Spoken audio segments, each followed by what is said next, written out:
Brexit bluff exposed, Boris made UK look weak after backing down on no-deal threat. Boris Johnson has made the United Kingdom look weaker after he backtracked on the cut-off for negotiations over a post-Brexit trade deal with the EU, according to a former MEP. Ben Habib told Talk Radio the Prime Minister's position has become noticeably weaker as the deadline for a free trade agreement approaches. He added that Mr. Johnson's reluctance to cut off trade talks has shown the EU that Britain is not serious about the prospect of a no-deal Brexit. Mr. Habib said, over the last couple of months, his position has got noticeably weaker. Every day that goes by he looks weaker, including last Sunday, which was meant to be the final cut-off. What it has shown the other side by not saying there is a deadline is that he is not serious about no deal. The minute you disclose you are not serious about no deal, they are going to toy and play with you.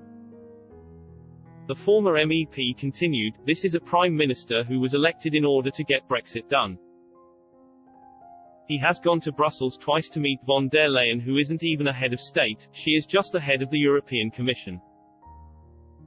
He has been calling her frequently, yet we still have not got a deal. On Wednesday, Mr. Habib warned that the UK could face a trading loss of up to £100 billion if the Prime Minister agrees to the European Union's level playing field demand. He told Talk Radio that the EU cannot allow the UK to succeed after Brexit because it will disturb the ideology behind the European project.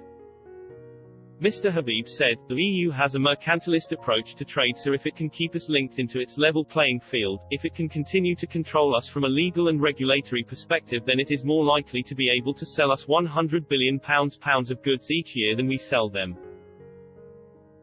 I think at the heart of this whole debate between the two sides is that issue. There is also the ideological issue that the EU cannot allow the United Kingdom to be seen to succeed because it disturbs the European project. All those countries that are suffering so badly within the EU will see the bright future that the UK is unfolding for itself and will want to join. So there are these two forces against us getting a good deal. He added, from what I can hear, the negotiators are landing on a strip that meets both sides' claim to sovereignty around the level playing field. It will be a neutral level playing field which will be determined by some kind of independent yardstick, judged by an independent arbitration panel instead of the European Court of Justice. This will still keep us as a highly regulated country. It will be a material improvement on the discussions we have had so far.